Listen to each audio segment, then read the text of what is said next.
Olá, seja muito bem-vindo ao Canivete Suíço, esse que é mais um episódio e hoje a gente vai passear por um mundo cheio de paixões, cheio de decisões, né? De um mundo entre a fotografia, o vídeo, o mundo da farmácia. Mas antes da gente começar, e aí, como é que tá? Tudo 12/8? Já mediu a pressão? Já deu boas risadas hoje? Olha só, hein? Hoje a gente tem um convidado muito especial que, além de tudo isso, é um cara muito simples, é pai, né? E ele vai trazer sua história, sua trajetória com muita alegria, com muito bom humor, mas também com muita responsabilidade e decisões que vai fazer a gente pensar. Com vocês, Carlos Vinícius. E aí, turma, tudo tranquilo? Tudo 12/8? Carlos Vinícius que vos fala aqui. E é isso aí, foi isso que o Hélio falou. Eu sou um cara simples, bem-humorado, que ao longo dos anos aí foi tomando decisões e vamos ver aí ao longo do episódio se foram assertivas ou não. Carlos, pra gente é uma grande alegria, de verdade. Pra mim é uma grande alegria ter você aqui com a gente, né, compartilhando da tua história, da tua trajetória, do teu bom humor, né? Eu tenho a oportunidade de trabalhar com esse cara, além de um colega de trabalho. Ao longo dos anos a gente foi fortalecendo e estamos fortalecendo, né, nossa parceria de trabalho, amizade. E é um cara que realmente, só dele ficar parado a gente já começa a rir. Ele não precisa fazer nada. Mas assim, Carlos, fica assim, super à vontade para trazer a tua história, tua trajetória, que com certeza, assim como nossos outros convidados, né, quem está nos assistindo, quem está te assistindo, vai se inspirar em alguma frase. Mesmo que seja aquela famosa frase, tudo 12/8. Engraçadão, o pessoal, assim, pulando muito a história, o pessoal pergunta muito. Hoje em dia nem tanto, porque eu quase não produzo mais tanto vídeo pra internet, por conta do tempo, ou de não ter mais, assim, aquele feeling pra gravar vídeo de humor. Não é mais tanta minha pegada, né? Porque depois que a gente vira pai, a gente vai priorizando, vai priorizando outras coisas, né? Principalmente as contas, os boletos. Mas, assim, o 12/8 nasceu de um colega de trabalho. Inclusive, eu topei ele em São Luís, no show do Guns N' Roses, na praia. Eu falei, oxi. Bem aleatório, né? Então, a gente trabalha. Hoje em dia ele é advogado, né? Porque ele era balconista, eu farmacêutico. E ele todo dia ele chegava, e aí, Carlos, tudo tranquilo, 12/8? Eu falei, cara, eu gostei disso. Foi no comecinho da época que eu tava começando. Comecinho do que eu tava começando. A gravar vídeo. Aí eu falei, cara, eu posso usar isso? Porque aí virou uma marca, ele falou, pode. Aí tinha outro colega, né? Você tá de prova, né? Que ele autorizou. Que ele já fazia direito já. Então esse povo do direito é meio coisado. Sim. Aí eu falei, posso usar? Ele pode. Eu chamei o outro. Você tá de prova, né? Tá. Pronto. Foi o Michael que ficou de prova. E aí comecei a usar. E aí o pessoal não sabia meu nome, mas sabia, tu é o rapaz do 12/8. Falei, eu mesmo. Sabia o bordão, né? Sabia o bordão, virou um bordão.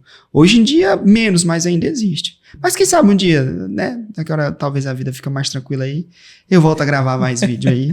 Só fazendo um parêntese, você tocou num ponto que realmente, por mais que eu acredito que a pessoa que falou essa frase 12/8 não tinha nenhuma, assim, propriedade documentada sobre a frase, mas foi muito sábio da tua parte ter essa atenção de usar essa frase. Eu lembro, na época da faculdade, um dos nossos trabalhos foi pegar uma empresa e repaginar. Tanto identidade, enfim, o que a gente pudesse... Tipo o que o pessoal fala, um rebrand. Isso, mas tudo que a gente pudesse implementar naquela empresa e apresentar as mudanças, os métodos que a gente implantou, né, isso iria contar. E aí eu utilizei o Grupo Elegância como né, pra já pensando em melhorias, eu falei, não, vou pegar cabeças diferentes aqui para já inserir nesse trabalho. E aí, um dos pontos foi que eu inseri, né, hoje é o slogan do Grupo Elegância, que é simplicidade, sofisticação e música. E essa frase foi dita pelo Nando, do Roupa Nova, em um dos DVDs. E aí, minha professora, que era advogada, da área penal, enfim, tinha um currículo extenso, eu perguntei para ela se teria algum problema de utilizar algo, né, nesse sentido. Ela falou, não, você pode utilizar tranquilamente. Porque isso não foi uma frase dita, documentada, foi dita num show, numa apresentação né? A frase não tem propriedade intelectual. Exatamente. Né? E aí acabou virando, né, o slogan do Grupo Elegância, certo? Mas continuando a sua história, né? Você já deu um salto lá. Foi e voltou já. Não, tipo, Araguaína. Eu moro em Araguaína, se eu não me engano, desde 2001. A gente eu vim muito novo, né? Não parece, mas eu só tenho 35 anos. Eu vim bem novinho, eu sou muito bom de conta, não. Sou mais da química. E aí a gente veio do Goiás pra cá. Meu pai tinha sorveteria lá, montou pra cá a sorveteria. Você nasceu em Goiás? Em Goiás. Nova Iguaçu de Goiás. Sou goiano, 300 km de Goiânia. E aí a gente mudou lá pro setor oeste, mas até chegar na farmácia levou um tempo, né? Que eu mudei pra cá criança. E a farmácia começou na minha vida como paraquedas, como se eu caí de paraquedas na farmácia. Porque quando eu terminei o ensino médio, na idade normal, tal, e eu passei 1 ano sem estudar. Porque os meus pais não tinham como é que fala? Esse feeling pra me dar o direcionamento. Não, Carlos, você vai fazer faculdade. Não, ele deixou. E aí eu passei 1 ano sem fazer nada e uns amigos começaram a terminar também, os que eram mais novos, começou a ir pra UFT, o outro começou a fazer direito. Falei, cara, eu tô ficando pra trás. Caçar um rumo, né?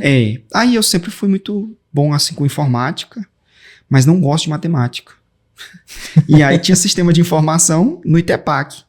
E eu falei, não. Olhei a grade curricular, não. Enfermagem, eu falei, não, eu sou muito hétero pra esse negócio. Eu falei, não dá. Aí não, gente, é porque enfermagem você tem que ter um feeling pra ser cuidador muito grande. Trabalha demais, eu não tenho essa vocação de cuidador, entendeu? E aí uma vizinha falou, não, Carlos, faz farmácia. Pensei em odonto também. Eu falei, não, mas não dou. Pô, a boca pode. Não dá. Não ia dar certo, não.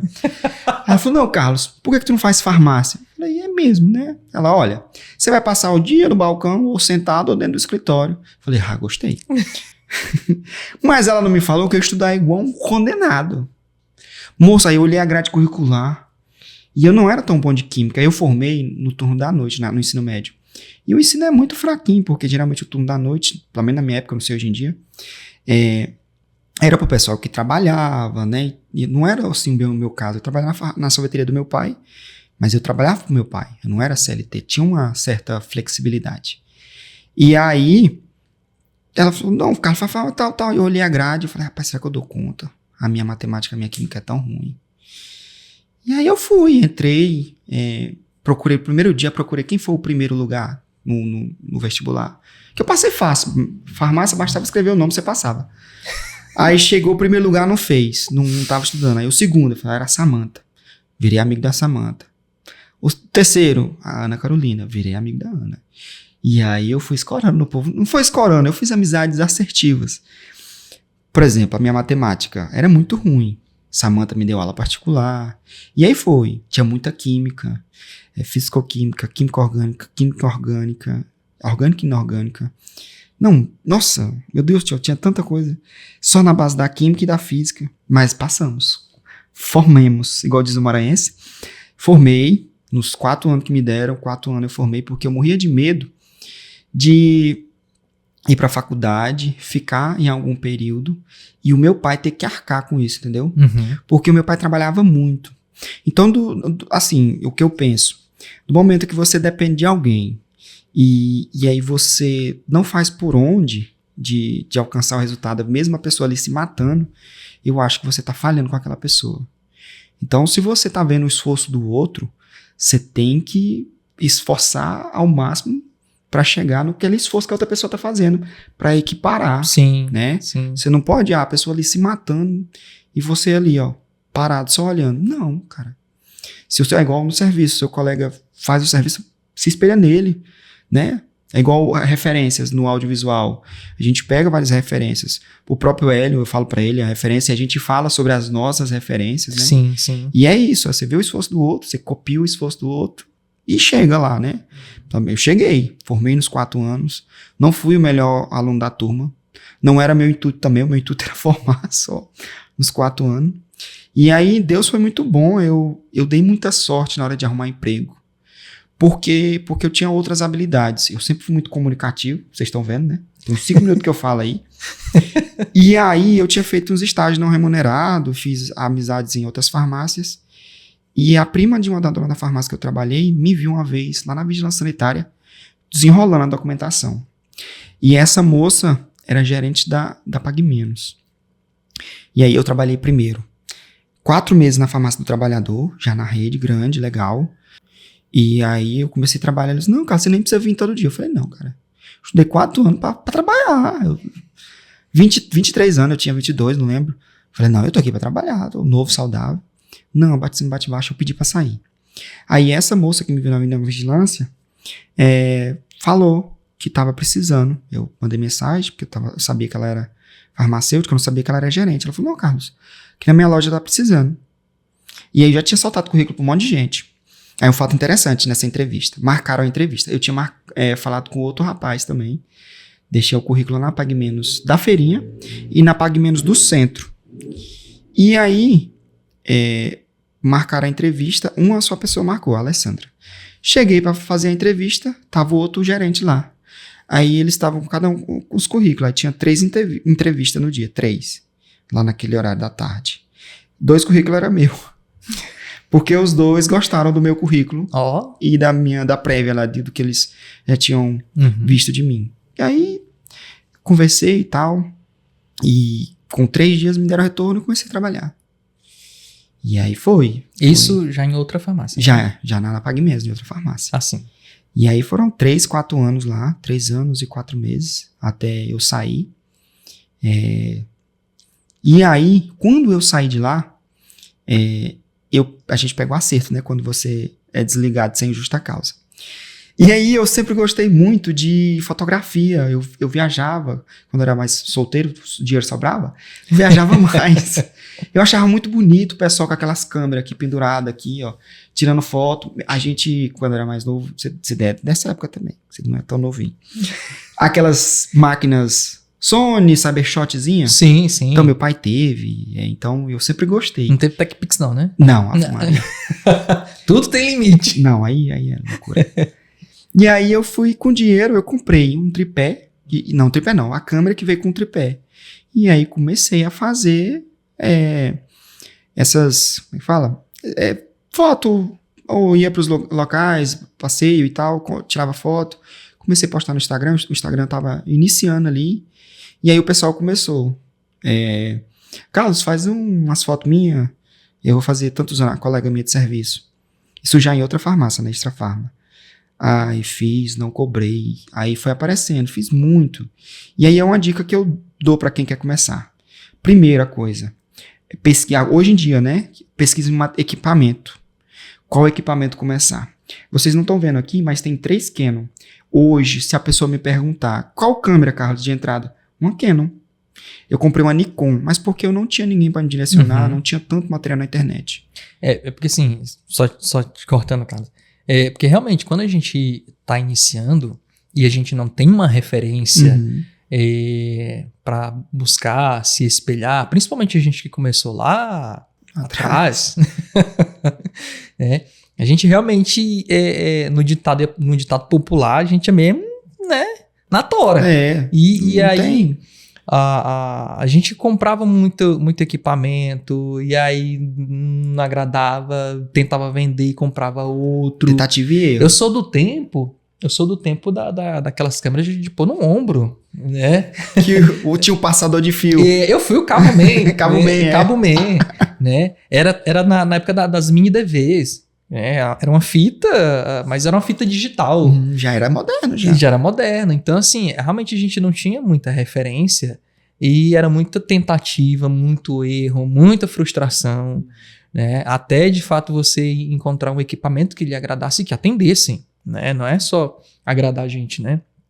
E só fazendo um parênteses aqui, talvez nada a ver com a história, eu tô sentindo que o bate-papo de hoje é assim, é um riso e uma cara séria, um riso e uma cara séria.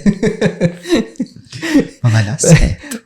Não, porque assim, pra quem não conhece, né, quem não sabe, que não te conhece, o Carlos, ele é humorista. Aí, Quando a pessoa sabe que eu sou humorista, eu solto mais. Quando ela não sabe, eu dou uma freada.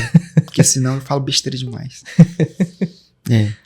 Mas, Carlos, voltando na tua história da farmácia, então, quando tu se formou,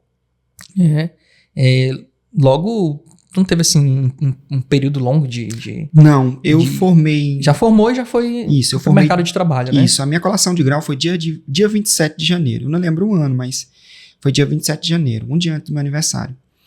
E aí, quando deu no comecinho de abril, em janeiro, fevereiro, março. Final de março, eu coloquei um currículo lá na Farmácia do Trabalhador, né? Uhum. No dia 1º de abril, o dia 1º, o último de abril, eu comecei a trabalhar. Fiz a entrevista, trabalhei lá durante 4 meses. Eu não fiquei. Eu tava doido pra trabalhar, assim, sabe?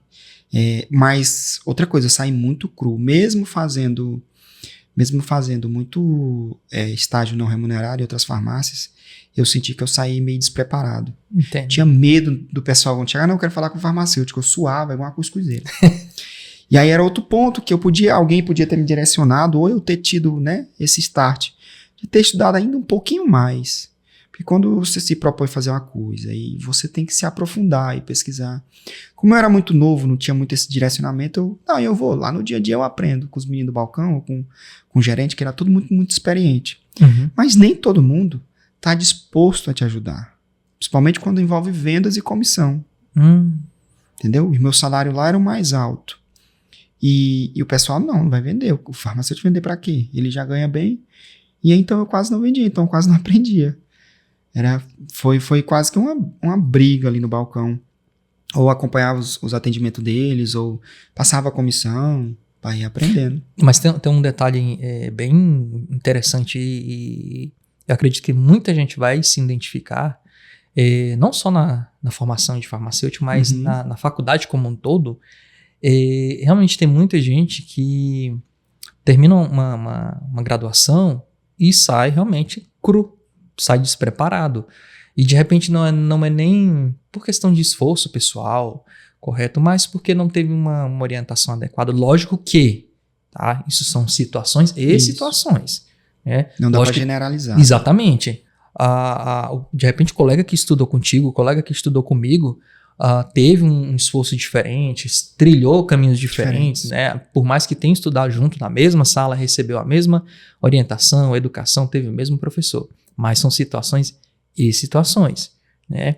Mas o outro ponto, o outro lado disso, que é de fato o mercado de trabalho, querendo ou não, por mais que você trema na base, fique com medo, ele vai te ensinar. De repente de uma maneira bem rígida, bem dura, mas ele vai te ensinar. Talvez se lá, né, como tu falou, se tu tivesse saído melhor preparado da faculdade, não tinha apanhado tanto. Não teria apanhado tanto, exatamente. Mas eu acredito que as pancadas que você levou na cabeça te ensinou muita coisa. Não somente na questão técnica, mas né? Serviu para outras coisas. Quando eu cheguei na Pague Menos, já tinha um embasamento muito maior. Por quê?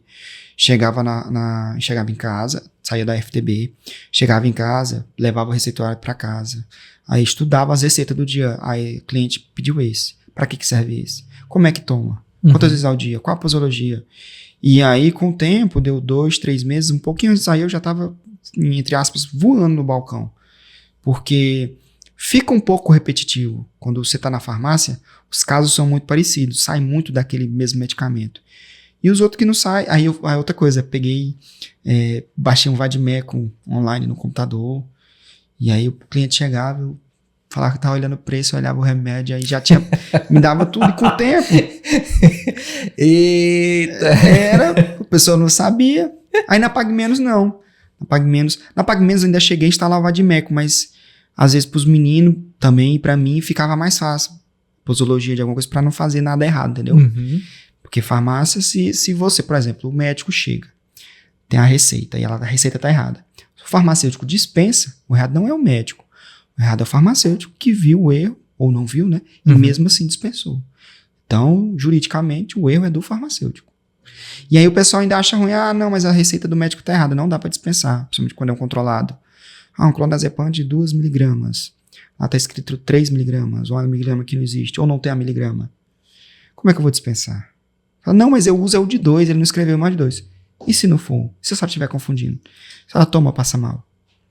Há uns anos atrás, tem em Formosa, no Goiás, que foi um caso assim, é uma bolha, né? Na bolha farmacêutica ali, mas foi um caso que deu repercussão nacional. A criança morreu por erro do farmacêutico. O médico mandou errado, o farmacêutico passou para frente e a criança morreu. Quem perdeu o registro foi o farmacêutico e foi processado. Me fala criminalmente. Responde a crime. Vender remédio sem receita, gente, não dá uma cadeiazinha, não é, vendi um remédio sem receita. É caracterizado como tráfico de droga. Entendeu? O farmacêutico que vende remédio sem receita é traficante. Aí o pessoal, não, mas é só... Eu falei, não é, gente, vocês não estão entendendo a gravidade. É porque, assim, a gente no dia a dia, tô com uma dor de cabeça, tô com um mal-estar, vai no farmacêutico e pergunta, né, ei, farmacêutico, tô assim, tô assado, né? Tem esses detalhes, né? Sim, aí é o pessoal que não é da área ou acha que é besteira, mas não é. Eu sei que tem algumas situações que é a farmácia sendo chata mesmo. Por exemplo, Venvance. O Venvance vem no receituário amarelo. Um talonário amarelo. A vigilância que te dá pro médico, né, o talonário, e ele faz prescrição. Tem um registro, tem um canhoto. O número que tem... Parece negócio de sorteio. Tem um número aqui, tem um número lá. Pra vigilância ter um... Um fica com você, o outro que você coloca na urna. Né? Mais ou menos isso. Aí o pessoal pega de outro estado, vai com a receita amarela na farmácia, o pessoal da farmácia. Não tem como vender porque é de outro estado. Mentira. A farmácia pode vender sim, a receita tem validade em todo o território nacional. O que acontece? Por que o povo não aceita sua receita do outro lado, do outro estado? Porque o farmacêutico vai ter que pegar a sua receitinha e ir lá na vigilância sanitária com até 24 horas para a vigilância sanitária carimbar. Aí ele tem preguiça. Aí ele não vai. Ou ele não recebe a mais para ir lá, na moto dele, no carro, a pé. Entendeu? Aí vira esse bolo de neve aí. É curioso, interessante saber. Ficou muito técnico, né, o assunto. Enviesa muito. Mas é interessante ter conhecimento desses pontos, né? Porque a gente é leigo, a gente está na condição de paciente, de cliente, né? Então a gente não tem esse conhecimento. E aí, em algumas situações dessa que a gente está falando, é bom tentar entender o lado do outro, né? Porque as situações de receita... Tem gente que você vê, como é que eu vou mandar a pessoa de volta lá no médico para pegar outra receita? A pessoa não vai. Ela não vai usar aquela medicação porque ela às vezes não tem nem o dinheiro do mototáxi de lá, ou do táxi, ou ter que ir a pé, ou chega lá o médico nem tá lá mais. Então aí a gente vai vendo, liga pro médico com a secretária, manda outra receita depois, vai adequando, pede um parecer e assina atrás. Porque a gente tem que se também colocar no lugar do outro e entender a situação. Eu acho que tudo na vida não pode ser 880. Eu acho que um meio termo ali, tem gente, é lógico, que tá ali na farmácia, a gente falando do intuito da farmácia, de passar as pernas, ou de rabiscar um número de caixa, em vez de ser 2, puxa um 3. E você vê, você consegue perceber. E tem gente que você vê que não, foi um erro do médico, não. Você não tem como ir lá e você dá um jeito, entendeu? Eu acho que a gente tem que ter essa sensibilidade na vida, de não tentar enganar o coleguinha, e quando você vê que é uma situação que você deve ajudar a pessoa, ajude, porque lá na frente você vai precisar de ajuda também. Todo mundo na vida precisa de uma ajuda. Todo mundo. Ninguém chega a lugar nenhum sozinho. Ninguém. Eu pelo menos, nunca vi. Eu, pelo menos, não sei de nenhum caso. Todo mundo que você vai conversar, esses caras aí que é famoso, que é bem sucedido, ele chegou com alguém, ou alguém ajudou ele, ou ele pisou em alguém para chegar, mas foi. Até para isso ele precisou de alguém, Precisou né? de alguém, com certeza. Então, o que eu penso é isso. A gente precisa de pessoas boas do nosso lado e ter empatia. Sim, e essa questão, Carlos, que você falou aí, acontecer de chegar uma receita errada, né? Lógico, trazida pelo cliente, pelo paciente, né? Que o médico receitou. E aí, cabe ao profissional farmacêutico filtrar, né? Porque, como você falou, não é uma questão assim, o profissional, na hora que ele bate o olho, eu acredito que ele saiba que aquela receita ela tem algum erro, alguma falha, e ele não vai simplesmente, não, ok, vou vender porque eu tenho que bater meta, porque, enfim, eu quero ganhar a minha comissão, enfim.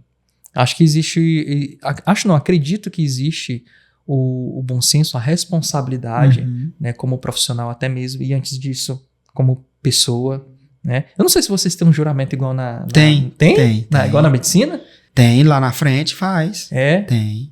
Olha, é igual se a pessoa passar mal na rua e tiver um farmacêutico, enfermeiro ou médico no local e não prestar atendimento ou socorro, porque a gente sabe primeiros socorros e tal, é punível de ação criminal. Tem que... tem algum profissional da saúde local e você ficar quietinho. Se omitir... omissão de socorro. Porque para o cidadão comum, a omissão de socorro já gera... De alguma coisa. Problemas judiciais, né? Agora imagine para um profissional... Na saúde. Da saúde, né?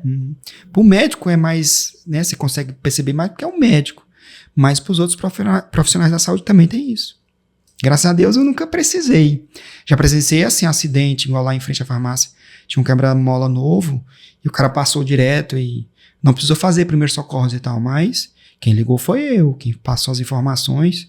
Aí você já se identifica logo, eu sou farmacêutico e tal, tá assim, sinais vitais assim. Até o atendimento vem mais. E aí tem um detalhe que logicamente coloca vocês na vantagem, pelo fato do conhecimento técnico que vocês têm, né? De passar uma informação, o paciente é assim, é assado, né?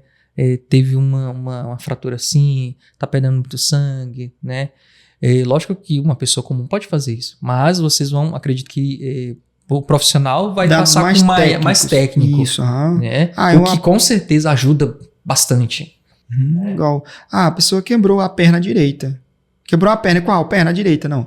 A pessoa quebrou a tíbia, a altura medial, não sei o quê.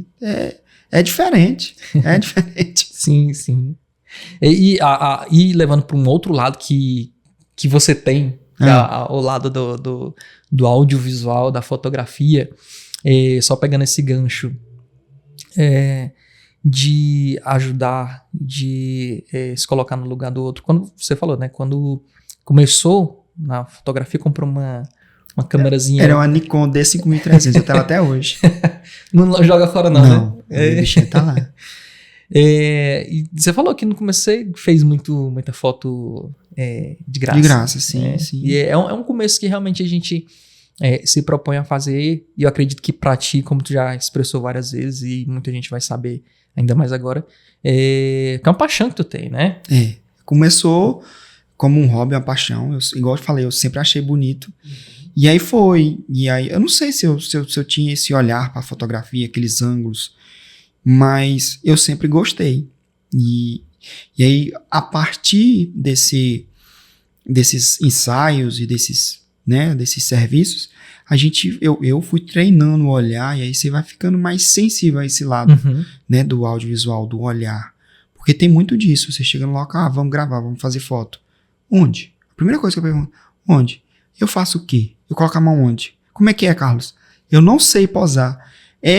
Tu sabe, é desse jeito. Então, com o tempo, é lógico, você tem que ter uma parte criativa mais afiada. Tem que estudar também, né? E aí, com o tempo, você vai treinando e você vai se aprofundando.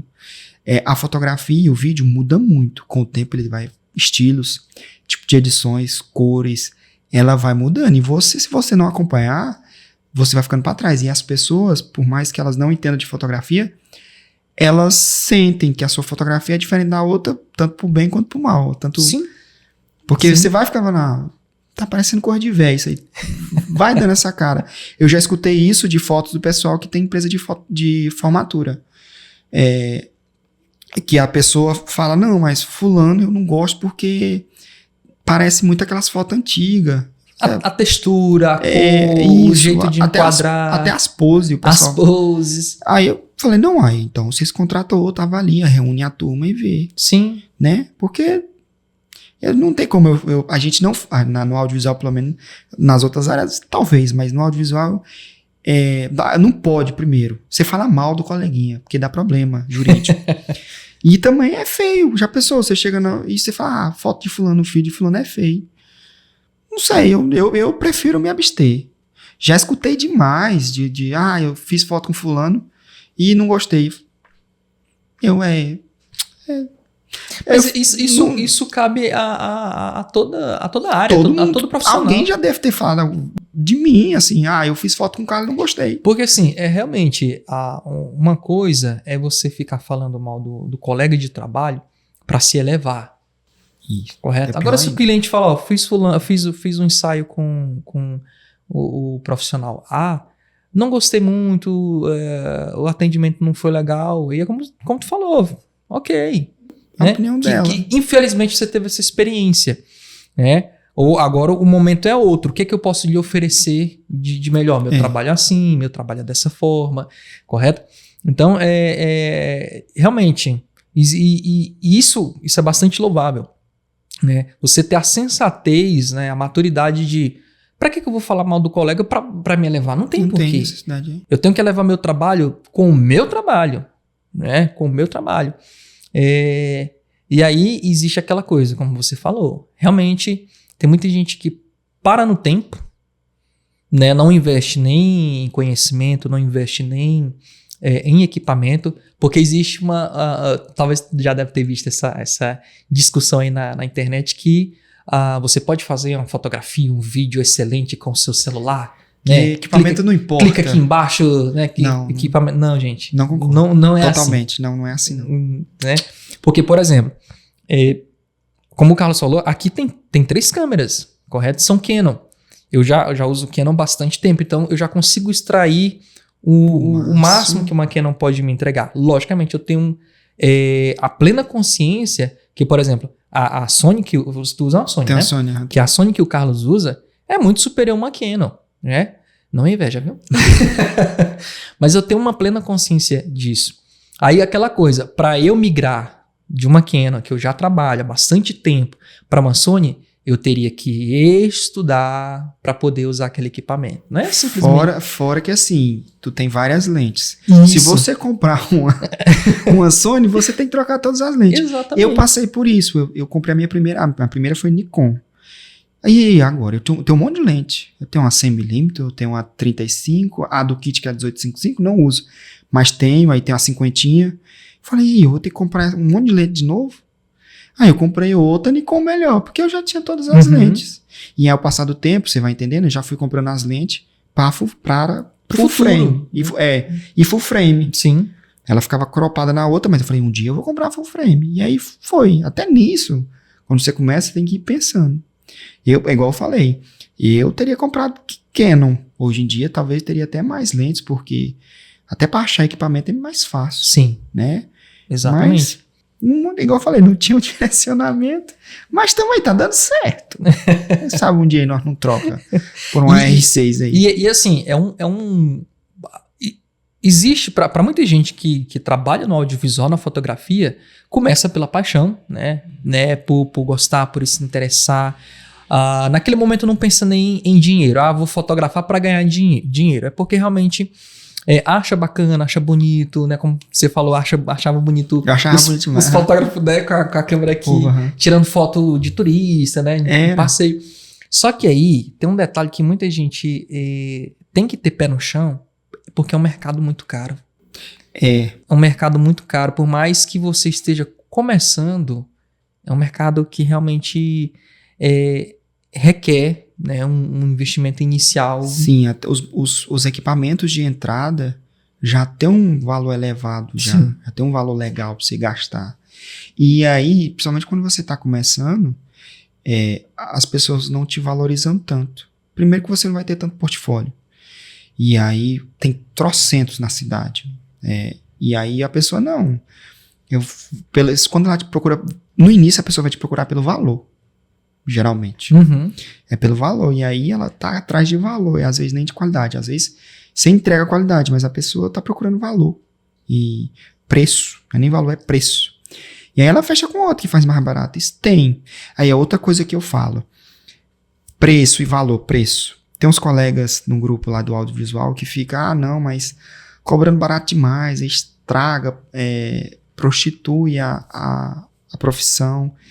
E aí tem uns caras lá, não, cara, os R$800 tá barato demais. Eu falei, gente, um dia que você ganhar R$800 em 4 horas de serviço é pouco.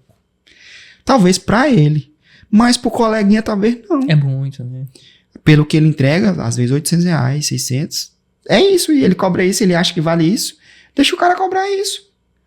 O que você tem que fazer que você acha que ele tá prostituindo? Vai lá e mostra que o seu trabalho vale os 1.000, 1.500 que você quer cobrar.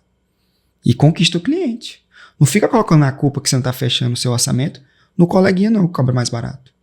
Se mostre mais no mercado, apareça e vença a concorrência. É simples assim. Porque se você cobra 1.500, você tem que pagar 1.500 e fecha. Eu acho ruim o pessoal ficar falando, cobra barato demais. Não, é o preço dele, cara. Eu sei que tem situações que realmente tem um pessoal que explora, porque às vezes a pessoa tá começando, não sabe cobrar, precificar. Eu tenho hora que eu acho que eu precifico muito ruim, mas tá me suprindo. A gente vai indo aí.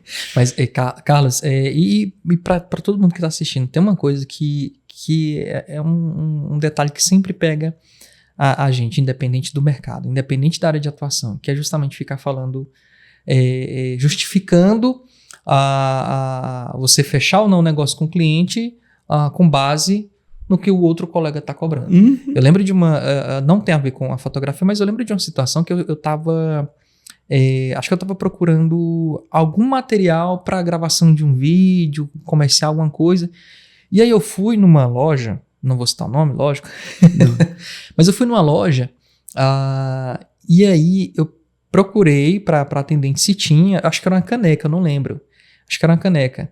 E era uma caneca muito específica, grande, que eu queria, tal, para poder personalizar, para destacar bem no vídeo. Era um objeto de cena. Era um objeto de cena. E aí ela falou, tem essa daqui, né? Só que só tem na cor preta, eu precisava de uma branca. E eu pensando, não, se porventura de jeito nenhum encontrar a branca, eu vou ficar com a preta. Aí ela falou assim, pois tomara que você não encontre em lugar nenhum para você vir comprar aqui. A tua reação foi essa. Meu Deus do céu. Eu falei, valeu, moça, obrigado, viu? Ainda bem que eu achei outro lugar, né? Porque assim, eu acredito que não seja independente, como eu falo, não, independente da área que você esteja trabalhando, acho que não é uma postura sensata de um profissional, de um atendente, seja lá, né, a área que você esteja trabalhando, age dessa maneira, entende? Tomara que você não encontre, tomara que você não feche lá com o fotógrafo para você vir fechar comigo. Não, gente, não é assim que funciona. E assim, pelo menos o ciclo que eu vivo, assim, de colegas, né, do audiovisual, assim, funciona bem, que eu tenho mais contato. Uhum.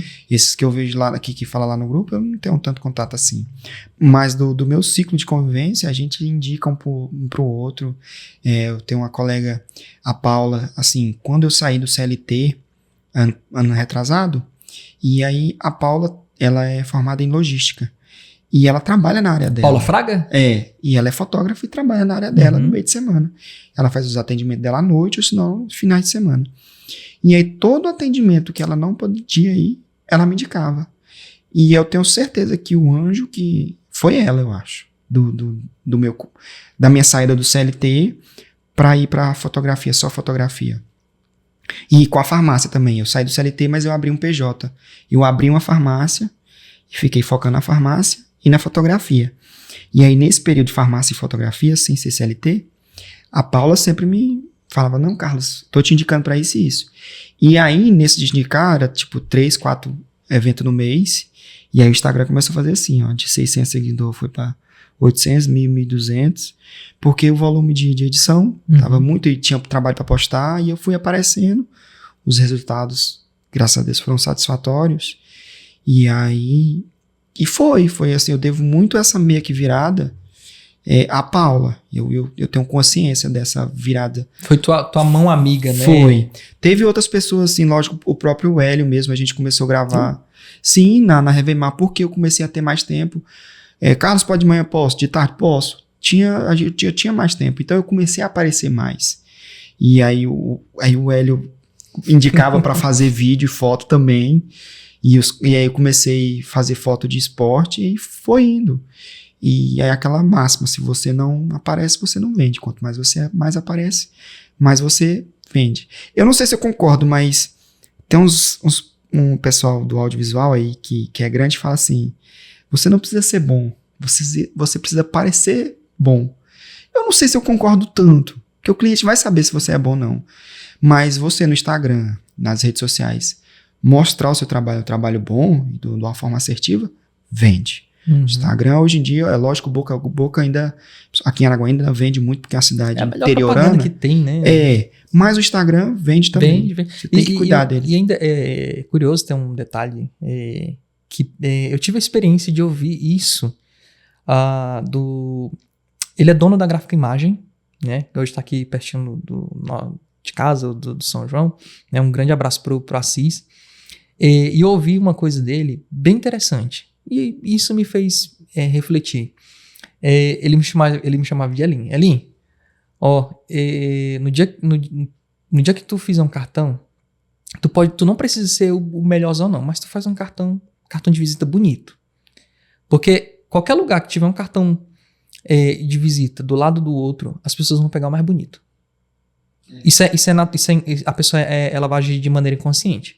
De repente, o dono do cartão bonito, chique, bem feito, não trabalha tão bem quanto o cartãozinho simples, certo? Mas, naturalmente, é aquela coisa, a gente é comprado pelos olhos, né? O visual acaba atraindo. E realmente tem um ponto muito importante do audiovisual, da fotografia dentro do Instagram, porque ali, literalmente, é a nossa vitrine. Né? Ali é a nossa vitrine.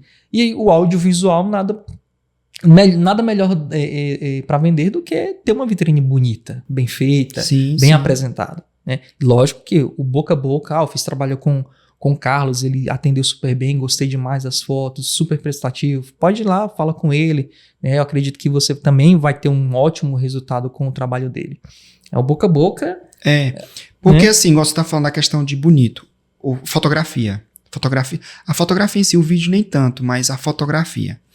Você pega a foto, aí o Instagram do fotógrafo, tem várias fotos bonitas, lindas.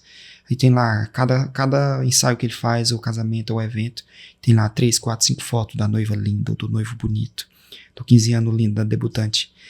Mas, quando você for fechar com ele, pede um arquivo completo. Fala, olha, achei muito bonito esse casamento que você fez. Tem como você me mostrar todas as fotos? Ou mais? Porque você só posta, não todo, não estou generalizando de modo nenhum, mas é para você ter uma segurança. Porque ninguém vai postar a foto feia. E se você pedir o arquivo todo ou no site, eu mesmo montei o site, que tem praticamente todas as fotos dos eventos.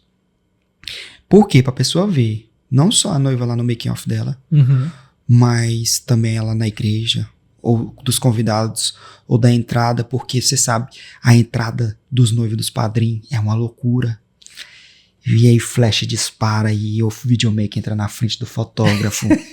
Quando não tem uma tia aqui com o celular. Então, você vai sentir nessas fotos assim, que é mais de guerrilha que a gente chama, que você tem que ter um feeling, assim, um time pra corrigir aquele negócio ali, uma pessoa que entra na frente, você tem aquela sensibilidade. E tem que estar muito bem preparado tecnicamente. Tecnicamente, né? Porque aí você tá ali, a igreja, lá onde que tá o padre, é claro. Onde tá os padrinhos, é escuro. E aí lá fora, porque é de dia, tá claro. Tá estourando. Menino, aí é onde você vê se o fotógrafo é bom ou não, se ele tem essa rapidez, essa técnica de suprir o seu evento. E aí outra coisa, se a igreja é assim, alinha com o seu fotógrafo. A igreja é assim, assim, sim. Fotógrafo, vai lá, faz uma visita técnica. Olha, pede para acender as luzes. Olha tudo isso. Porque te garante depois um resultado mais satisfatório. Né? Eu, pelo menos, faço isso. Ah, Carlos, não, mas é besteira. Eu falo, não é. Não é. Como é que você chega num lugar que você nunca viu? Você vai ter mais dificuldade. Não tô dizendo que você não vai dar conta. Mas vai ser mais difícil. Até porque, Carlos, a gente que também, no meu caso, também trabalha com música dentro de eventos sociais, né, casamento, a gente tem um cuidado muito grande de saber se o som da igreja ou do local tá em bom funcionamento, quem é o profissional que vai colocar o som naquele evento.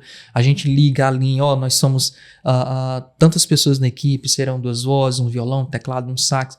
Para quê? Para que o profissional que esteja, né, alugando o som para os noivos, né, por exemplo, ele saiba que com a mesa levar, né, como é que ele vai ter que lidar. No caso da igreja, realmente, para ti que vai fotografar, para o profissional que vai fotografar, tem que saber como é que é a iluminação, né? Pra gente que vai tocar, a gente tem que saber como é que tá o funcionamento do som correto. Porque assim, o cliente, independente de ser na música ou no audiovisual ou fotografia, o cliente não vai saber se o som tava ruim, entendeu? Se a luz lá em cima tava queimada ou ligada, ele não vai querer saber disso, não. Não, ele quer o resultado. Ele quer o resultado, e ele quer um bom resultado, entende? Ele quer um bom resultado.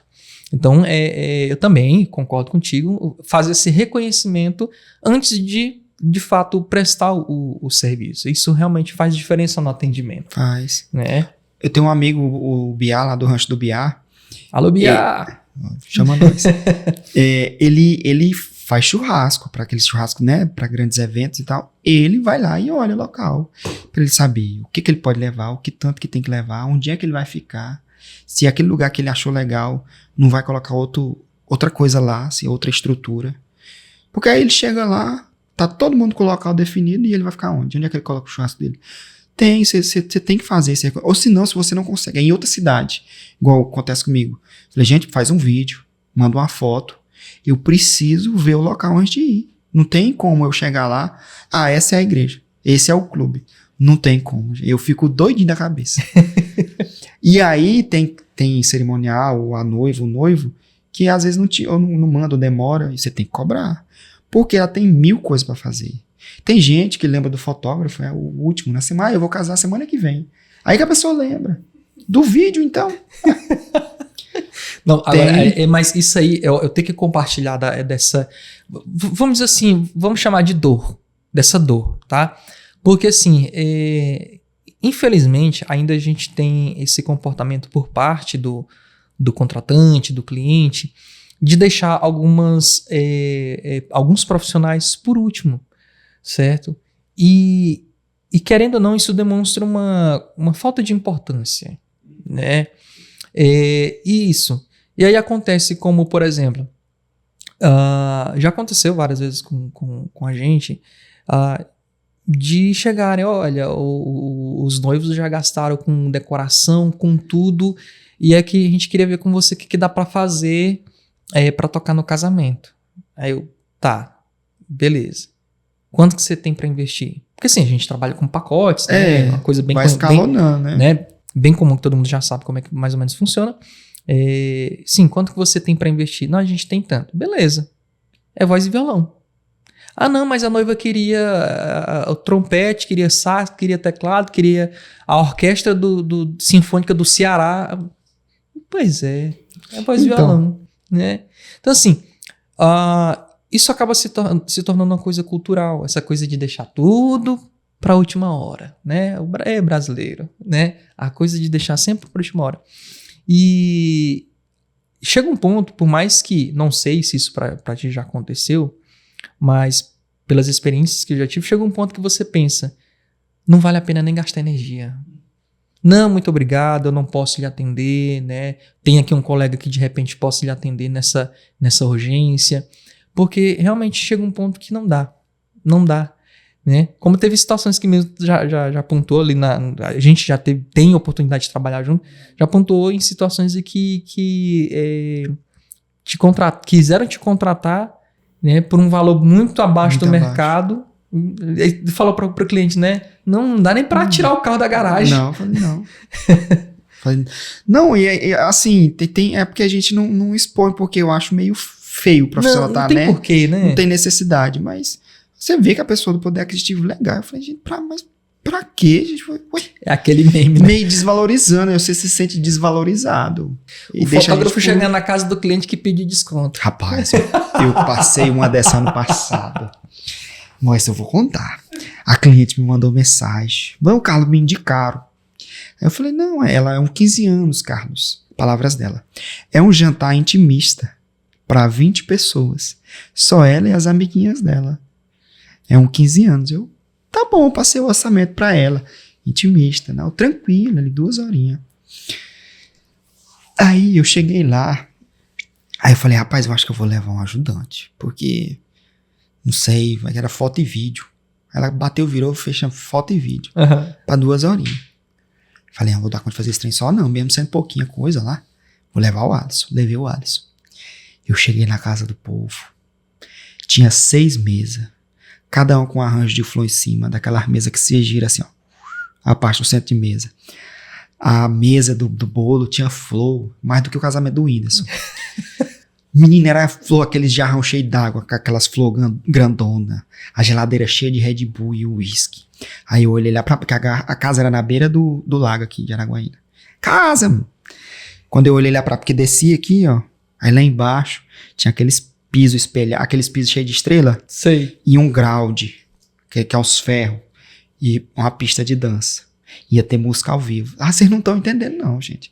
Deu tipo assim, 100 convidados. Mas, eu estou contando, não é pra reclamar. Cobrei baratinho, falei, deu o meu melhor. Eu falei, não como se fosse um evento que eu tivesse recebido o triplo. Mas, rapaz, aí eu falei, Alisson, não trouxe o drone, vai lá em casa buscar. Drone, ou ele montou na motinha dele, foi lá, buscou o drone. Porque por cima eu vi que ia ficar muito bonito. Uhum. Fiz o vídeo, não tinha no pacote, coloquei. Com esse evento, que eu cobrei pouco, não sei se é cliente, eu não senti má fé dela, vou deixar bem claro.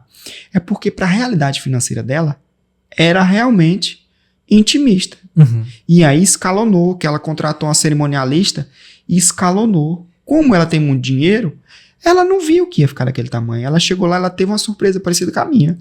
Sinceramente, eu não achei que era má fé, não. Só fazendo um parênteses aqui. Se isso era intimista pra ela, imagina se não fosse. Acho que ia ter DJ Alok lá. Com raio laser e tudo.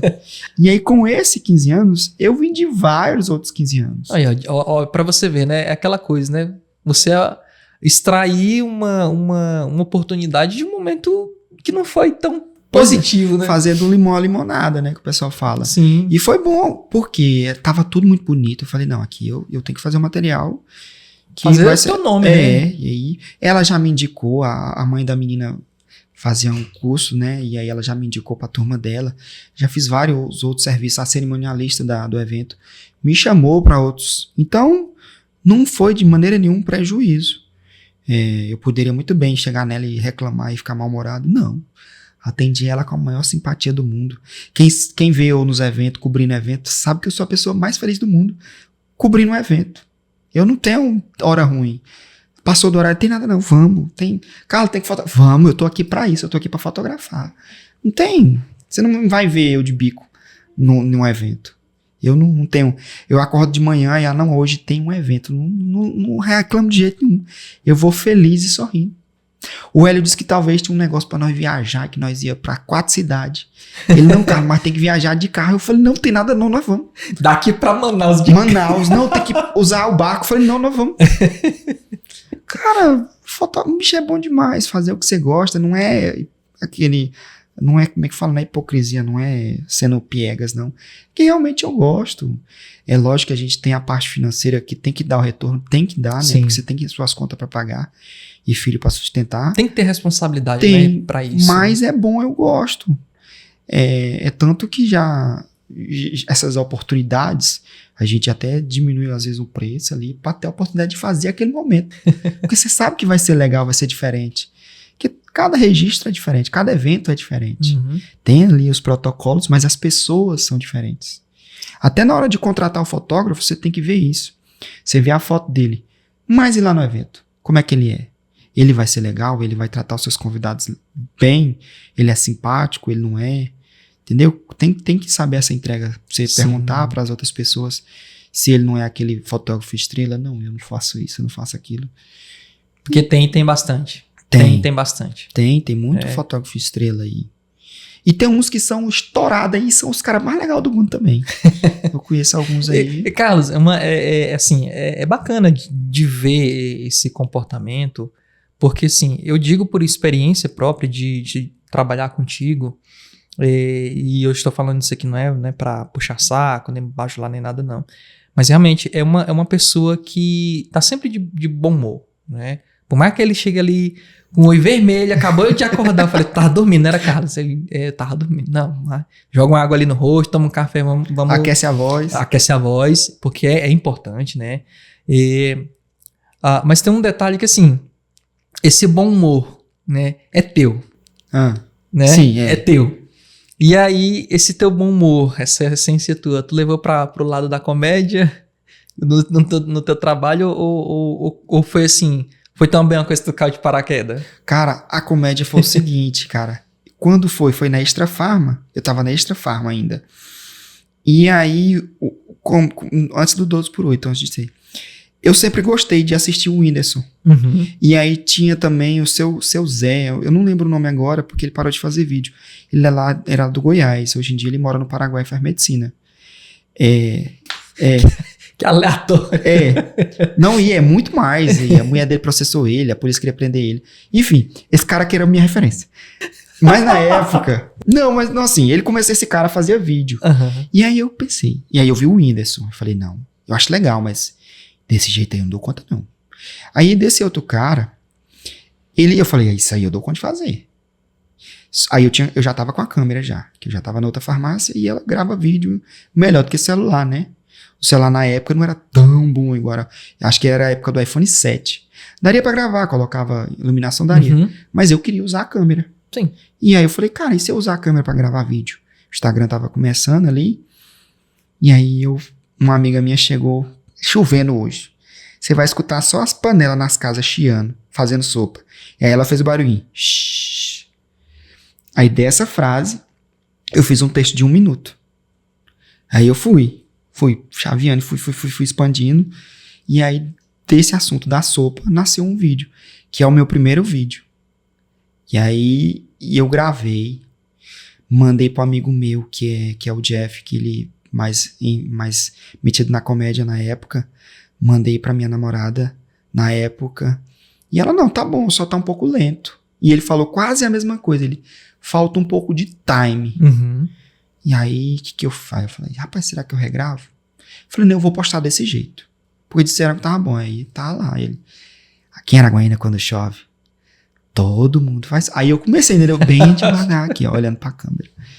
E aí no final eu faço uma transiçãozinha, coloco um blusão de frio que eu peguei do meu pai de moto. E foi assim. Aí, cara, na época não tinha Reels, era no feed ali. Uhum. E aí bateu tipo 1.000 e poucas visualizações. Eu não tinha isso de seguidor, foi muito. Na época acho que não tinha nem métrica, eu falo muito na época, porque, gente, faz tempo. Faz tempo, você não tá entendendo. Foi lá nos primórdios. Isso tem uns 8, 9 anos, 10 anos quando eu comecei a fazer vídeo. E aí foi. E aí o pessoal, não, faz mais. E aí outra coisa, fiz o primeiro vídeo, postei. E a vergonha. E tu tem vergonha? Não, tem um pouco, né? E aí eu cheguei no serviço, aí essa pergunta que você fez, você levou isso pro serviço ou vice-versa? No serviço eu era mais centrado, porque eu tinha medo da pessoa chegar e querer falar com o farmacêutico e teve um palhaço lá, entendeu? Então eu era um pouco mais centrado. Tinha gente que até brincava no carro, no serviço é muito diferente. Na fotografia, já não é tanto assim. Na fotografia eu já sou eu mesmo, mas sou é lógico você dá mais uma segurada. Sim. Né? Porque você tá na casa dos outros, num ambiente, né, que não é o seu, não é na sua casa. Lógico, eu trato as coisas, os eventos com mais bom humor, eu faço a direção dos modelos, dos noivos, da debutante com mais bom humor, entendeu?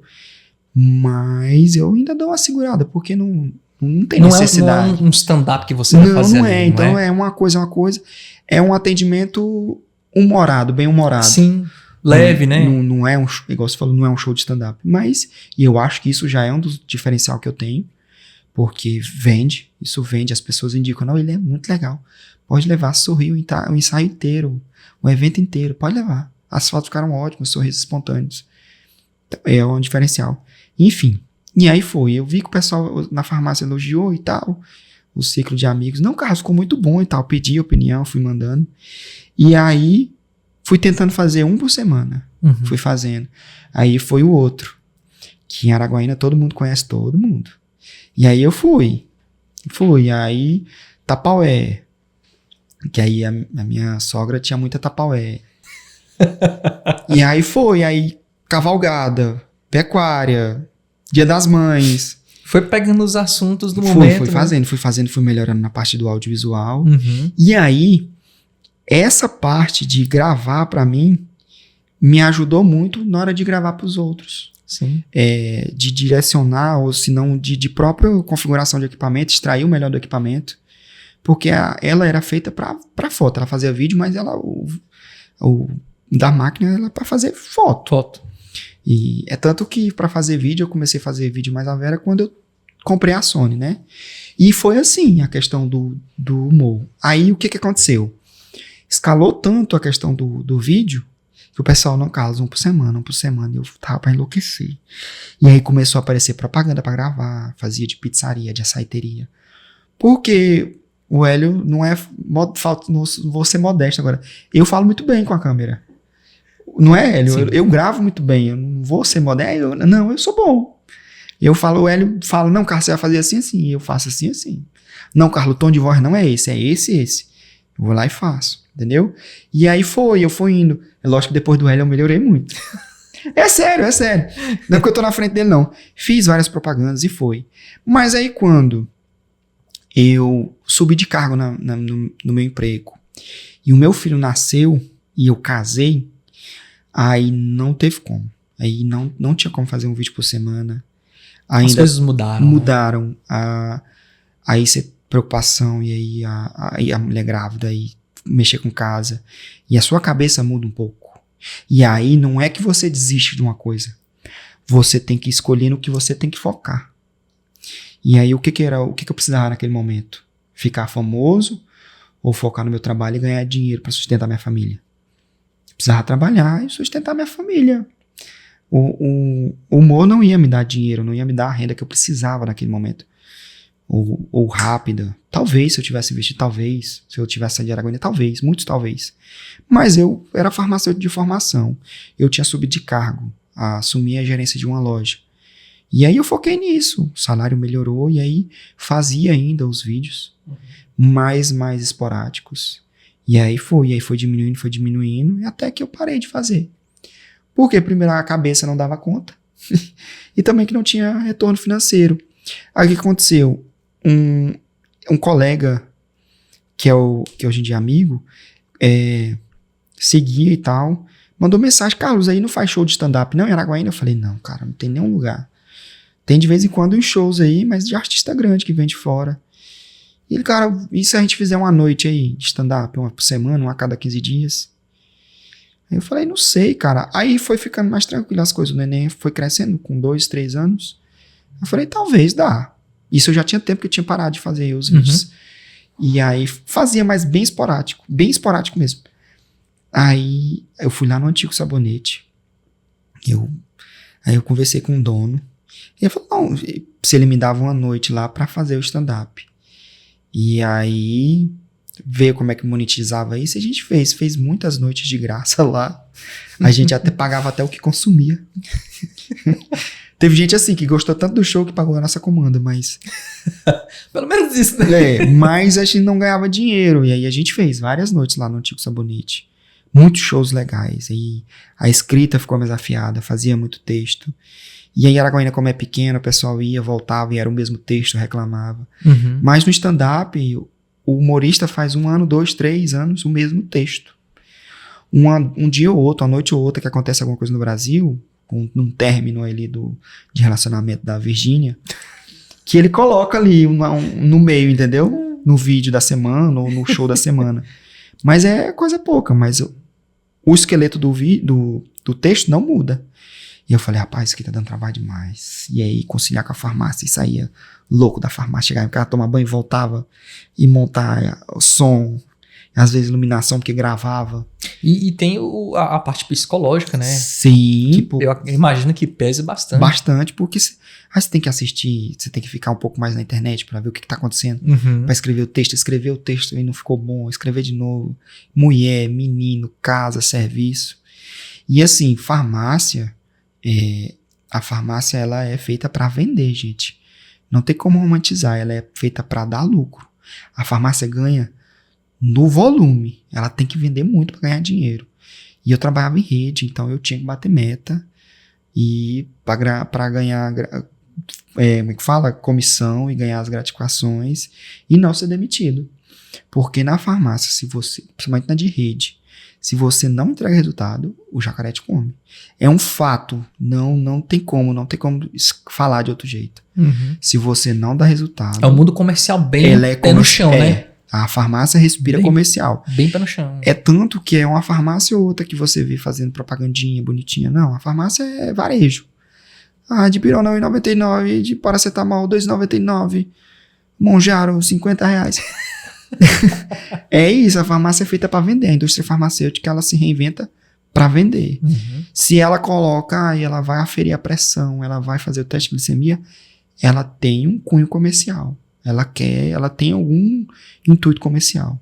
Sim. E algum ponto ali ela vai ter que arcar com aquele custo, né? Sim, alguém tem que pagar essa conta. Alguém tem que pagar essa conta. A farmácia é isso. E aí eu vivia isso, eu respirava isso, entendeu? E aí não dava pra conciliar. Não dava. E teve o momento que tu decidiu abrir a tua farmácia, né? Foi o seguinte, a farmácia que eu trabalhava, na Extra Farma, a Extra Farma foi comprada pela Pague Menos. E aí, quando ela foi comprada, algumas lojas foram fechadas. Inclusive a que eu trabalhava. E aí, com o dinheiro... como eu falei antes, quando você não é demitido por justa causa, você pega os seus direitos. E foi o que aconteceu comigo. E aí, eu fico com o dinheiro lá e fui atrás de trabalhar de novo. Não tinha essa pretensão de abrir. Eu tenho um amigo que tem uma loja de animais. Pet shop. Pet shop não, é mais ração e animais... Como é que chama, gente? Silvestres? Ali perto do Tentem, o Ives. Aí ele tem a vozona grossa. Ele, maninho, abre a tua, moço. Eu abri a minha aí, ó, a loja. Moço, abre a tua. Eu, senhor. Ele fala muito senhor. Fala grosso. Fala grosso. Aí, eu sempre tive isso. E aí, num podcast, eu era host de um podcast. É verdade, né? Eu sou Leandro. O nome dele, ele tem uma metalúrgica, faz pré-moldados. Foi o cara que fez o portão daqui. Pois é, eu sou Leandro.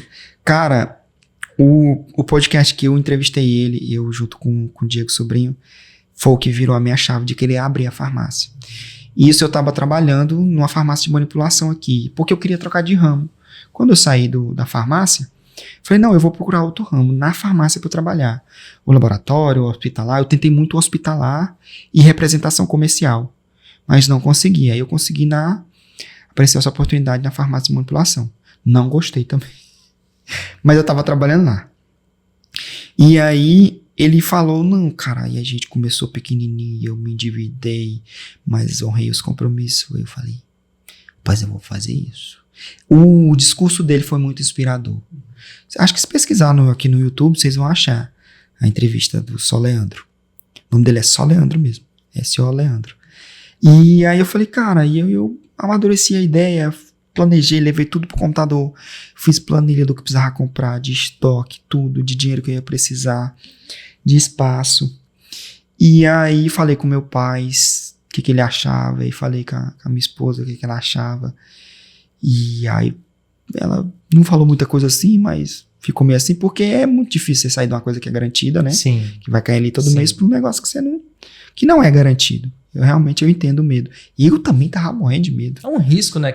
Muito grande. Se corre, né? E aí falei com meu pai, e aí veio a ideia de... Meu pai tem um ponto comercial grande. Falei, pai, se a gente dividir no meio aqui, vocês ficam com a metade pra loja de ração e banho e tosa, e eu fico com a metade pra ficar com a farmácia. Ele, não, na hora. Meu pai entrou na ideia, e aí nós mesmos fizemos as divisórias. E aí foi, mas antes aí o que aconteceu? Eu trabalhava fiz esse planejamento todo, conversei com meu pai. Isso trabalhando na farmácia de manipulação. E aí chegou um ponto que o pessoal da farmácia de manipulação tava fazendo os upgrades, e aí as contas apertaram para a farmácia lá, que eles abriam outra, mexendo com obra e documentação. Farmácia de manipulação, gente, é muita documentação, mexe diretamente com a Polícia Federal, vocês não estão entendendo. Pra você se transportar de pirona daqui, eles tinham uma loja lá em Gurupi e Guaraí. Cara, não pode pegar um saquinho de pirona ou pozinho e levar daqui pra lá, não pode. Se a polícia pegar, é cadeia. Vocês não estão entendendo. Farmácia de manipulação é muito complicado. A Polícia Federal que vai lá olhar, pesar os trenzinhos, tá tudo certinho. Como diz o ditado popular, é melindroso. É melindroso. Moço, é muito... E eu nem fiquei tanto nessa parte. Tinha uma farmacêutica lá dentro mexendo com os ativos. Eu fiquei lá fora com o comercial e com o marketing. Porque era mais a minha cara. Né? E aí o que aconteceu? Eles me ofereceram pra ficar de representante comercial. Eu falei, não, eu não quero. Porque aí diminuiria o meu salário. Fazer uma regressão de comissão lá. Porque o salário mesmo na carteira não pode regredir. Eles iam fazer uma manobra lá, sabe? Eu falei, não quero. Eu fui contratado para ser gerente comercial e eu vou continuar no comércio, no comercial. E aí, quando eu dei essa negativa, eles passaram 2 semanas, eles me desligaram da empresa. E eu já tinha o dinheiro, e aí vinha o dinheiro desse outro acerto. Falei, olha, acho que agora é o momento. Isso é um sinal. E aí eles, completando, eles pegaram o cara que era da representação, aumentaram a comissãozinha pra ele, e colocaram ele na gerência e na representação. Pronto, ficou bom pra todo mundo. E aí o que aconteceu? Aí eu falei, não, agora vamos colocar pra rodar. E aí nesse tempo que eu saí, eu fiquei triste também, no dia assim, não foi, fiquei alegre, não. Eu falei, caramba, de novo, bicho. Outro negócio que eu fui demitido de novo. Eu acredito que agora tu tenha pensado, não, agora realmente eu tenho que... agora vai ou racha. Ou vai ou racha, né? Mas porque tinha sido assim, coisa de 1 ano, eu fui demitido de 1, porque fechou. Aí eu fui demitido, eu falei, cara, eu sou um mau funcionário, cara. Me deu, assim, uma autocrítica muito grande, sabe? Eu fiquei baqueado ali alguns dias. Compreensível. E eu, caramba, bicho, será? Não dá pra me manter lá? Enfim. Falei, não, mas o que aconteceu, Deus tem um propósito aí. E aí foi. Comecei com a farmácia. Uhum. Aí a gente mesmo montou as coisas, a gente mandou fazer os móveis, lógico, né? Porque também já é demais. E aí começou com um estoque pequenininho. E foi indo. Meu pai me ajudou bastante, ficava lá pra mim. Por que ele ficava lá pra mim? Porque foi quando começou a aparecer as coisas que eu falei da Paula. Uhum. Aí No audiovisual, né? Na fotografia. Isso, foi aparecendo e aí... porque o meu foco era mais a farmácia. Falei, na farmácia tem que dar certo. Mas aí o audiovisual virou. Foi aparecendo serviço, aparecendo. E no primeiro ano ainda consegui conciliar. Em 2024. Mas quando deu 2025, era só mais o audiovisual. A farmácia começou a escantear. E aí eu não conseguia conciliar os dois. Eu não tinha ninguém para me ajudar. Eu não conseguia pagar um funcionário de carteira assinada para ficar lá. Porque eu tinha as contas lá de casa também. E tem uns custos da farmácia. Sim, muito imposto, muita encheção de saco da Vigilância Sanitária e do Conselho Regional de Farmácia. Porque só quer te complicar. É complicado. Nossa, a farmácia é complicado. E aí eu falei, cara... Aí o que eu fiz? Eu fui pro computador e eu fui pra lógica. Eu fui pra matemática. Botar tudo na ponta do lápis, né? Da planilha, né? Isso. Tudo o que o Excel podia me dar, eu coloquei lá. O que a farmácia estava me dando de lucro, do que eu gastava, de tudo que ela gastava e de retorno que ela estava me dando. E aí, quando eu terminei, eu vi que eu estava colocando dinheiro da foto na farmácia. Que ela não estava mais pagando. A farmácia não se pagava mais.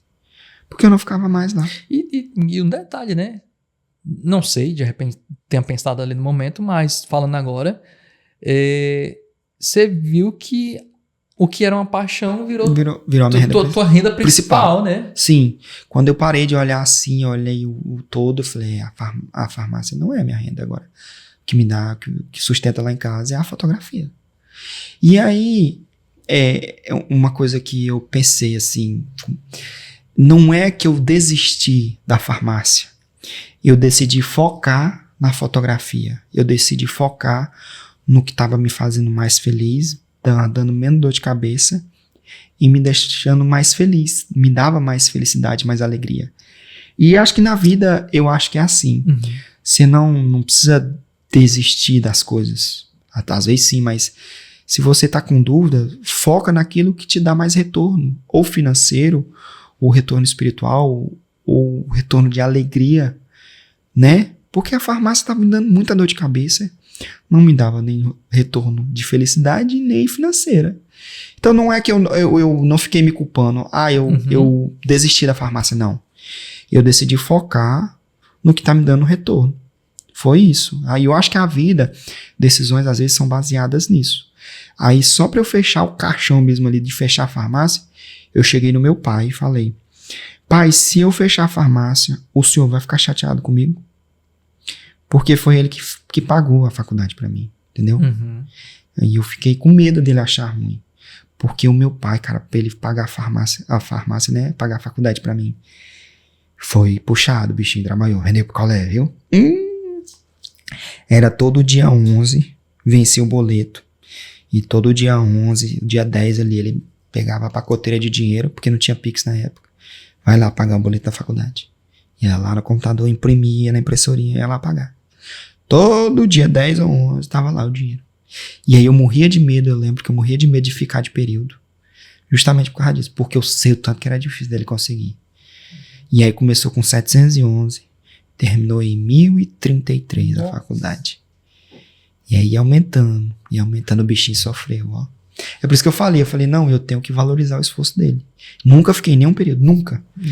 Formei nos 4 anos. E eu acredito que aquele momento que tu fechou a farmácia, né? Aquele momento, eu acredito que tu pensou justamente em conversar com ele, né? Perguntar se ele iria ficar chateado.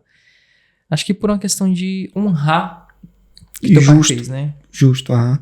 E aí eu fiquei morrendo de medo. Eu falei, porque se ele falasse, nossa, meu filho, eu tinha desistido. Uhum. Eu juro que eu tinha desistido. Mas ele falou, não, de maneira nenhuma. A gente vai pra onde deixa a gente feliz e onde dá dinheiro. E você falou, tá bom. Então era isso que eu precisava ouvir. E aí assim eu fiz. E não me arrependo até agora. Eu tô estranhando um pouco ainda ficar muito tempo em casa sem fazer nada. Porque a gente acostuma com o batidão do dia a dia. Sim. Mas aí eu ficava na farmácia o dia todo editando. Só que em casa é diferente. Eu fico mais tempo livre aí. Parece que flui melhor, a cabeça tá melhor. Porque você não tá dividindo a sua atenção. Sim. O meu foco agora é só fotografia e o vídeo, isso. Né? E aí o projeto pra frente é melhorar, principalmente a parte do Instagram. Já te falei que eu gravei uns vídeos. Tem que terminar de editar e ver o que vai. Mas vai sair. É porque esses meses aí tá complicado. Mas ainda tem muita coisa pra alinhar. Mas vai dar certo. A gente tem um projeto aí, eu, a Paula e o Ruivo, que é o Tyson, de abrir um estúdio fotográfico em sociedade. A gente já tá vendo o local. Bacana. Fazendo visitas e tal. Pra escalar mais o nosso nome na fotografia. E escalar também financeiramente. Porque é uma vertente que dá dinheiro. E é uma vertente que a gente consegue executar bem. A gente chega até a perder dinheiro porque não tem estúdio. Entendeu? Porque aí a gente tem que colocar o estúdio e tem que incorporar esse valor pro cliente. Entendeu? De uma maneira mais grosseira. Se você já tem um estúdio, se consegue escalonar mais, fazer mais, você ganha no volume. Mas com fé em Deus, vai dar certo. Vai sair até agosto. Sai, fé em Deus. Carlos, antes da gente continuar, que daqui a pouquinho tem umas perguntas da produção para você. Tá? Fala-me Deus.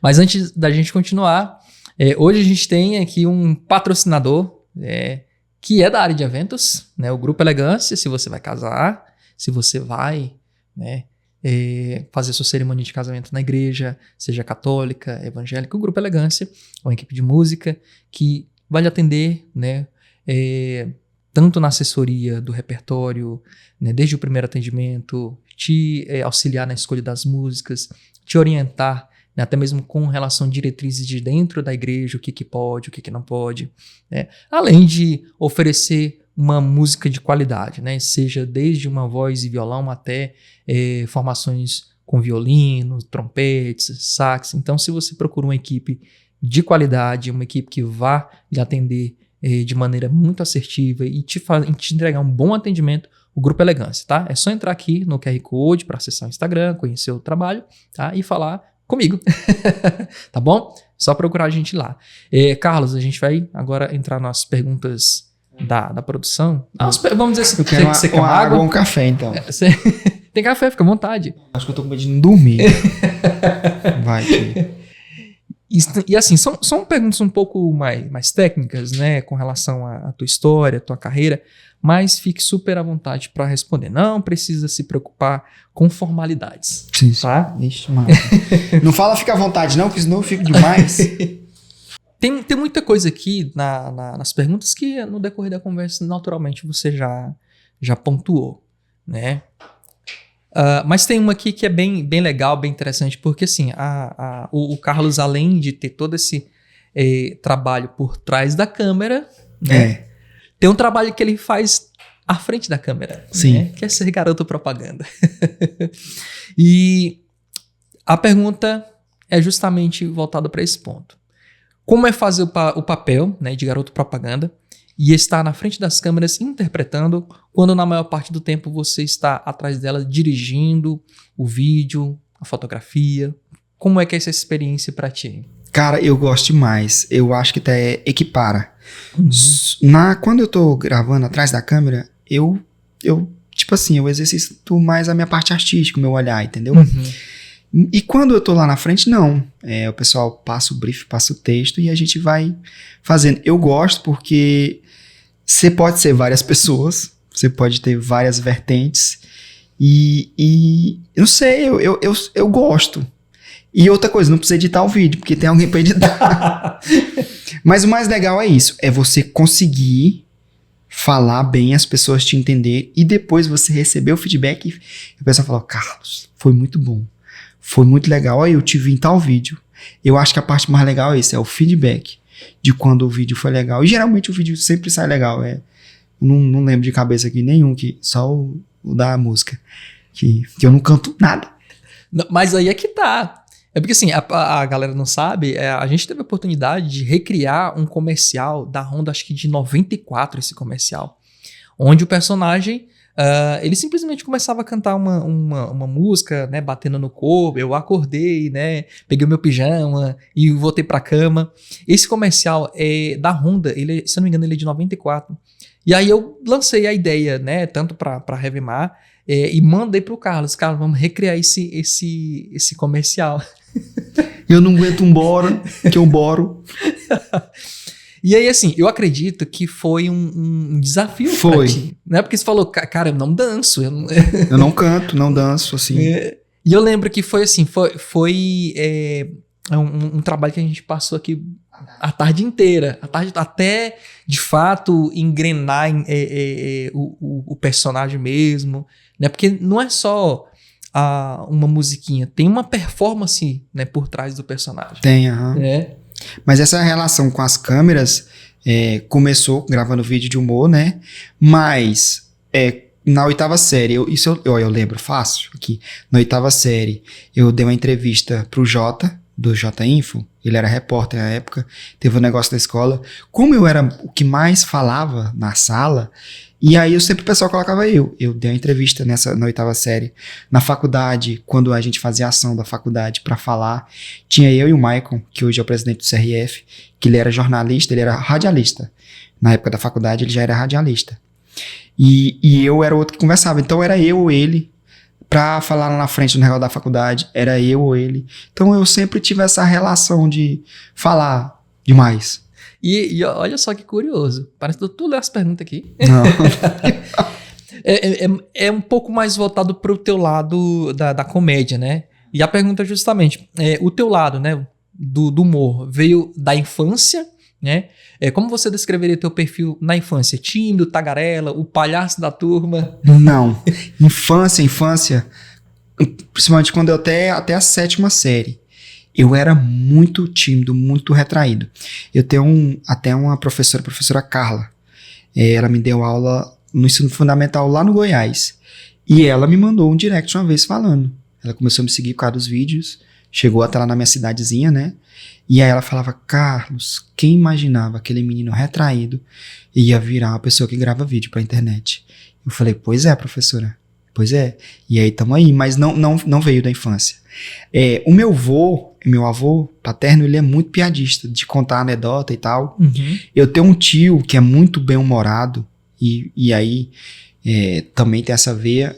Meu pai também é metido a engraçadão, mas na infância eu era mais retraído. A partir da 8ª série é que eu fui ficando mais comunicativo. Fui ficando adolescente, conversava mais com as menininhas, eu sempre fui mais pra frente. Aí no primeiro ano, terceiro, foi indo, só foi escalonando, fui ficando mais... Tagarela. Isso. Foi da 8ª pra frente. Mas acho que no ensino médio foi quando veio essa veia cômica de começar a assistir, e aí começou a internet, assistir comediante, foi daí. Na faculdade, aí eu era o palhaço da sala. Na faculdade eu era. De certeza. Carlos, só para encerrar as perguntas aqui da produção, essa é mais voltada para uma questão de personalidade, né? Tem a ver com a personalidade, o lado do humor, né? Mas também voltado pro mundo do evento, né?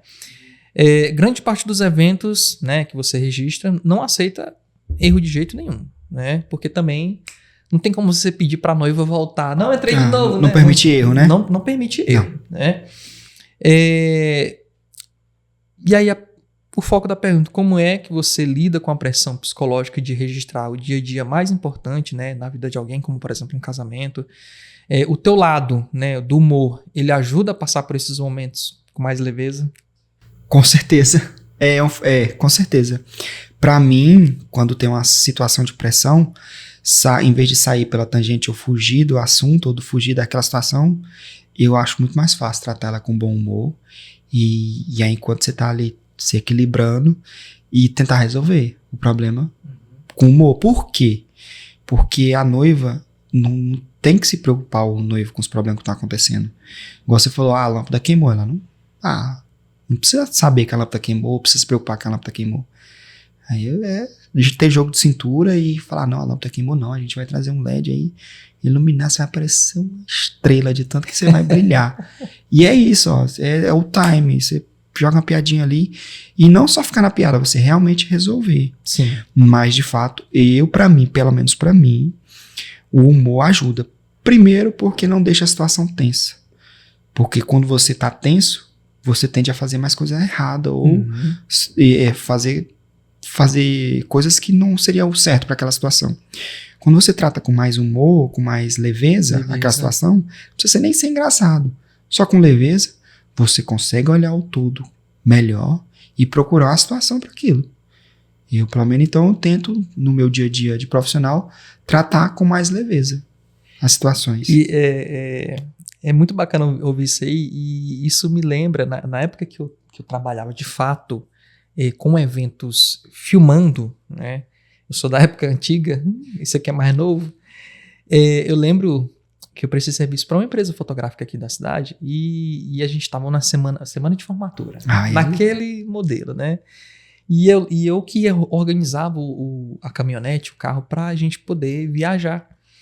E naquela loucura, isso já era 4 da tarde, era pra gente já ter saído. Eu lembro que o nosso chefe, ele encostou na porta de vidro da entrada do estúdio, né? Ele começou a rir. Ele ria. Aí ele coçava a cabeça. Quem conhece vai saber quem é. Ele coçava a cabeça assim, ó. Ele levantava esse dedo aqui. Aí ele falou assim, rapaz, é bom homem trabalhar. Mas não desse tantão. Aí tratando com leveza. Porque realmente tava um caos e ele tinha isso. Uma coisa que ele tinha era essa habilidade de... Tava pegando fogo. Mas ele sempre dava um jeitinho de, sabe, fazer as coisas ficarem leves. Nesse ponto ele era mestre. Mestre. Então assim, aí às vezes a gente passava pela situação, pronto, acabou, passou, foi. Não precisa colocar fogo no mundo. Não. Carlos, papo muito bom demais, cara. Que sensacional. Pra mim, trouxe muitas memórias boas, muitas memórias bacanas. Eu acredito que quem trabalha nessa área do audiovisual, né, quem gosta de um bom humor, também se identificou bastante. Decisões que foram tomadas, né? E assim, de antemão, quero te agradecer demais por ter aceito o convite, de ter construído esse episódio com a gente. E como a sua missão, né, final, deixa a tua mensagem para quem está assistindo, seja ela sobre decisões, seja sobre o audiovisual, fotografia. Fica à vontade. Como eu sempre digo, abra o seu coração. Não, cara, eu que agradeço a oportunidade. Tu sabe, tu mora no meu coração. Que é isso, cara. Esse dia tu foi lá em casa, eu tava precisando ver alguém, e aí tu foi lá, cara, parece que foi Deus que mandou tu lá. Aí falou preto desse jeito. Agradeço demais. Mas é isso. Cara, mensagem sobre decisões, né? O nome do podcast é Canivete Suíço. Eu falei, não, eu tenho que ir nesse negócio. O cara que é farmacêutico, fotógrafo, videomaker, humorista, eu sou um canivete suíço. Isso aí. Eu tive uma colega aqui que é do marketing, que ela teve aqui, a Tainá, ela é do marketing e é psicóloga, então E a proposta do podcast, eu acredito que seja essa, né? Mostrar as Exatamente. vertentes. E aí eu costumo dizer, ninguém nasceu para ser só uma coisa na vida. Se você vê que aquilo que você está fazendo não te traz ou retorno financeiro, ou não te traz um retorno de felicidade, muda. Procura outra coisa, procura outro ambiente, procura outra visão. E achou outro lugar, outra coisa para fazer, ou se não naquele mesmo lugar você mudar de atitude para ver se as coisas melhoram, pensa, converse com as pessoas para você tomar aquela decisão, e porque ela mais na frente ela vai ter custos, ou benéficos ou não, você vai sofrer as consequências dessa decisão. Então é isso. Se alguma coisa não te faz feliz, troque, mude. E se você vai trocar ou mudar, pense bem antes de fazer essa escolha, porque ela vai reverberar por muito tempo. Eu costumo pensar muito em fazer uma coisa pensando no resultado lá na frente, porque ao longo prazo. Porque se você pensar só a curto prazo, você às vezes não toma decisão, ou se não toma a decisão errada, porque você acha, não, até ali não vai. Não, pensa bastante, converse com as pessoas, mas no final de tudo, faça algo que te faça feliz. É isso. Caramba. Quem conhece o lado humorístico não imagina, né? Mas é como eu falei, eu sou suspeito até de falar, porque assim, como eu falei no início, uma pessoa, é um cara, né? Você é um cara, uma pessoa muito simples, e eu acredito que as experiências de vida que você teve, né, te construiu para ser uma pessoa melhor, né? Antes de tudo, antes de ser o humorista, antes de ser o fotógrafo, o videomaker, o garoto propaganda, existe uma pessoa, né? Tem o Carlos que é pai também, né? Gente, o menino é a mesma coitada. Não, né? Não é só a cara, é o jeito.